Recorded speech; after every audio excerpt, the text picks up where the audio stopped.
Que la grâce et l'amour de notre Seigneur Jésus-Christ soient avec vous, bien-aimés dans le Seigneur, de partout où vous nous suivez.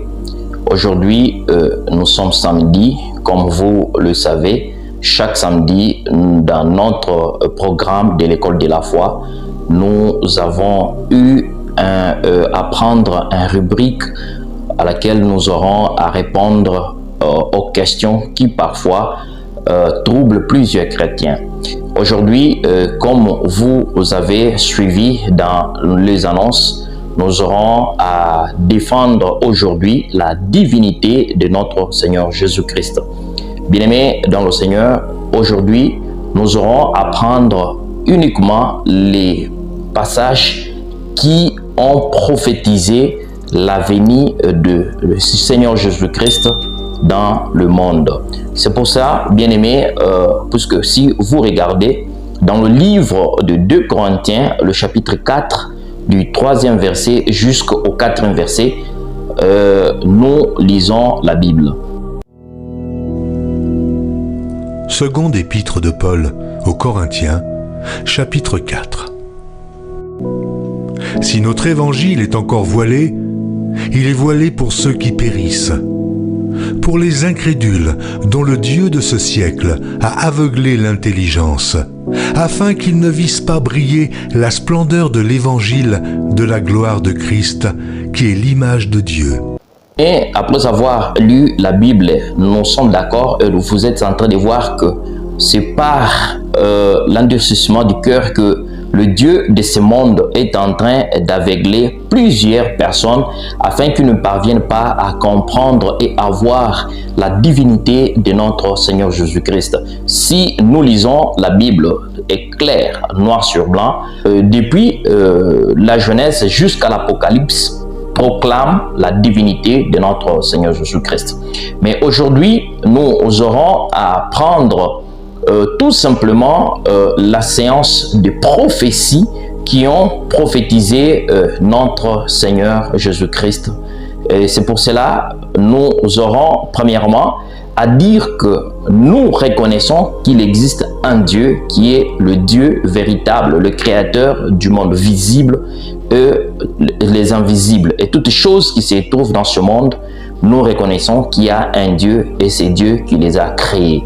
C'est pour cela que nous aurons à voir dans la Bible, dans le livre de Deutéronome, le chapitre 4 au 35e verset, qu'est-ce que nous dit la Bible? Le Deutéronome, chapitre 4.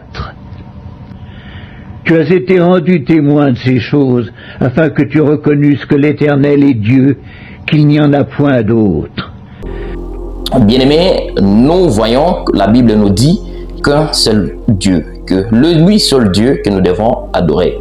Mais si nous disons que Jésus-Christ est un Dieu, alors il y aura plusieurs questions que beaucoup de personnes auront à se poser des questions en disant que si nous disons que Jésus-Christ est Dieu et c'est lui qui a créé toutes choses et aussi Dieu, donc nous aurons à dire que il existe deux dieux. Mais non, la Bible est claire qu'il existe un seul Dieu et celui-là que nous aurons à le faire découvrir tout au long de cette séance que nous avons prise pour défendre la divinité de notre Seigneur Jésus-Christ. Bien-aimés, nous aurons à lire la Bible dans le livre d'Ésaïe, le chapitre 35, au 4e verset jusqu'au 6e verset. Qu'est-ce que la Bible nous dit? Ésaïe, chapitre 35. Dites à ceux qui ont le cœur troublé, prenez courage, ne craignez point. Voici votre Dieu. La vengeance viendra, la rétribution de Dieu. Il viendra lui-même et vous sauvera. Alors s'ouvriront les yeux des aveugles, s'ouvriront les oreilles des sourds. Alors le boiteux sautera comme un cerf, et la langue du muet éclatera de joie. Car des eaux jailliront dans le désert et des ruisseaux dans la solitude. Bien-aimés, nous venons de lire la Bible à ce qui concerne la prophétie d'Ésaïe qui nous vient de nous donner, qui nous parle que Dieu lui-même, il descendra et il nous donne les signes que ce Dieu aura à faire pour parvenir à les découvrir si il est le véritable Dieu.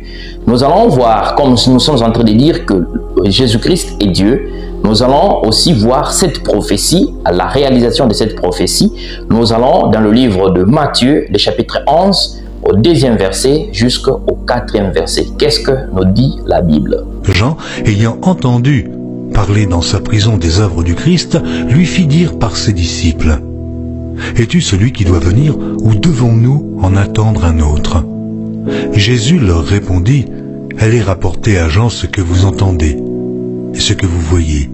Les aveugles voient, les boiteux marchent, les lépreux sont purifiés, les sourds entendent, les morts ressuscitent, et la bonne nouvelle est annoncée aux pauvres.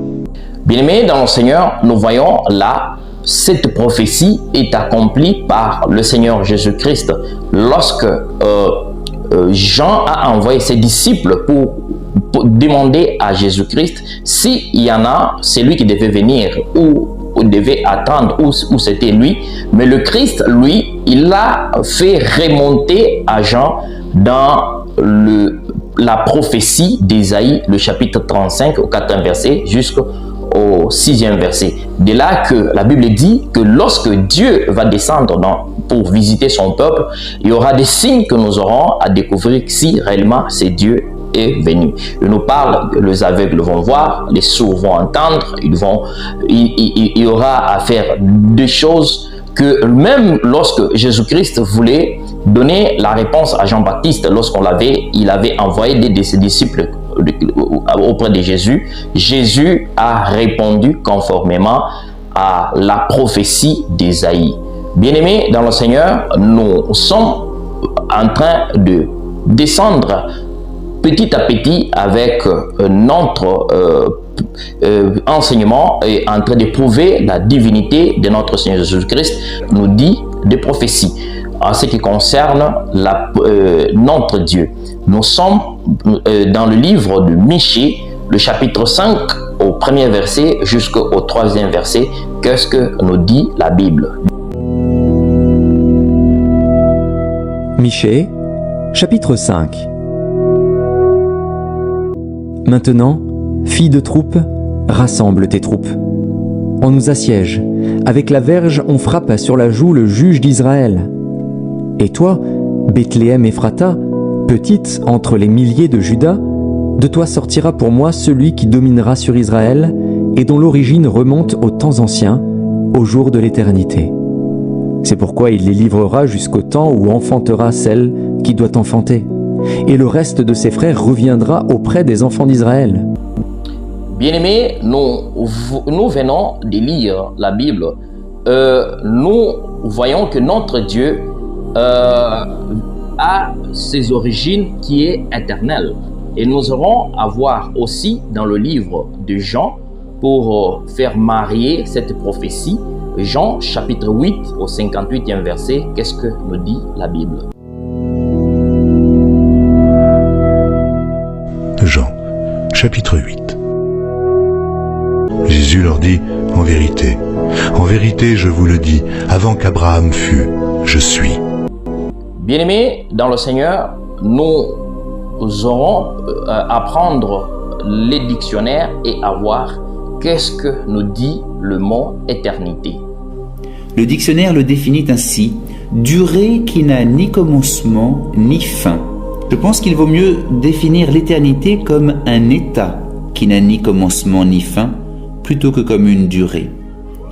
La grande difficulté que nous avons pour parler de l'éternité est que celle-ci dépasse les limites de notre entendement, puisque nous sommes nous-mêmes créés dans le temps, alors que l'éternité n'est justement pas liée au temps. On se représente en effet souvent l'éternité comme une durée qui ne s'arrête pas. Cela peut même faire peur. Selon le bon mot de Woody Allen, l'éternité c'est long, surtout vers la fin. Mais encore une fois, l'éternité n'est pas longue ni courte, elle est hors du temps. En mathématiques, si on voulait la représenter, on ne dessinerait pas une droite qui s'étend sans jamais de limite, ce qui représente justement une durée infinie, mais au contraire un point qui se suffit à lui-même. Dieu est dans l'éternité, hors du temps. C'est pour cela qu'on dit qu'il connaît l'avenir. mais c'est plutôt qu'il connaît toutes choses indépendamment du temps, et donc dans toute leur histoire, et la plénitude de ce qu'elles ont été, ce qu'elles sont, ce qu'elles seront. Il veut nous faire participer à cette éternité, bien qu'en toute rigueur de terme, nous resterons toujours d'une certaine manière liés au temps, ne serait-ce que parce que nous avons eu un commencement. Le mot éternité qui veut dire qui n'a ni commencement, qui n'a ni fin. Donc c'est pour dire qui n'est pas entré dans la durée et qui est hors de la durée qui est l'éternité. Donc notre Seigneur Jésus-Christ a son début qu'il est dans l'éternité. C'est pour ne pas dire qu'il a un commencement, ce n'est pas dire qu'il a été engendré ou soit il a été né, mais son existence est dans l'éternité. Bien-aimés dans le Seigneur, nous sommes d'accord avec ce que la Bible est en train de nous dire.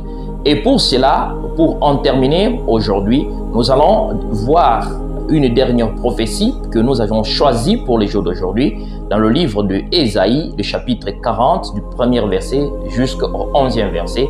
Qu'est-ce que nous dit la Bible?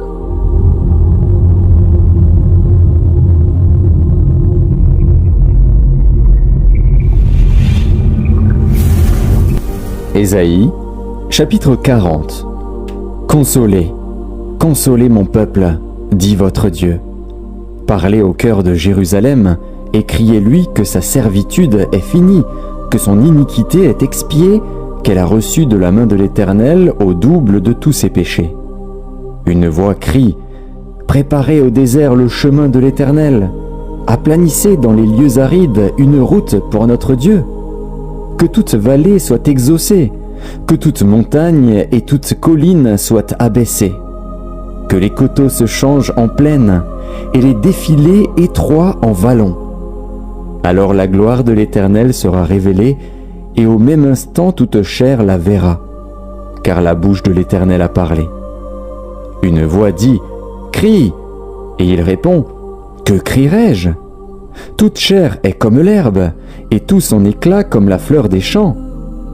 L'herbe sèche, la fleur tombe, quand le vent de l'Éternel souffle dessus. Certainement le peuple est comme l'herbe. L'herbe sèche, la fleur tombe, mais la parole de notre Dieu subsiste éternellement. Monte sur une haute montagne, Sion, pour publier la bonne nouvelle. Élève avec force ta voix, Jérusalem, pour publier la bonne nouvelle. Élève ta voix, ne crains point. Dis aux villes de Juda, voici votre Dieu. Voici le Seigneur, l'Éternel vient avec puissance, et de son bras il commande. Voici, le salaire est avec lui, et les rétributions le précèdent. Comme un berger, il paîtra son troupeau, il prendra les agneaux dans ses bras, et les portera dans son sein. Il conduira les brebis qui allaitent. Nous allons voir l'accomplissement de cette prophétie dans le livre de Jean, le chapitre 10 au 14e verset. Nous lisons la Bible. Qu'est-ce que nous dit la Bible? Jean, chapitre 10. Je suis le bon berger. Je connais mes brebis, et elles me connaissent. Bien-aimés, nous venons tous de lire la Bible et nous avions fait le jour d'aujourd'hui un peu le mariage des prophéties qui ont été prophétisées et leur accomplissement. Bien-aimés, nous sommes très heureux pour nous avoir suivis pour l'introduction de la divinité de notre Seigneur Jésus-Christ. Merci, restez toujours branchés à notre chaîne. À la prochaine. Samedi, nous serons toujours avec vous en train de continuer de défendre la divinité de notre Seigneur Jésus-Christ. Que la grâce et l'amour de notre Seigneur Jésus-Christ soient avec vous, bien-aimés dans le Seigneur, partout où vous nous suivez. Soyez richement bénis dans le nom de notre Seigneur Jésus-Christ. Amen.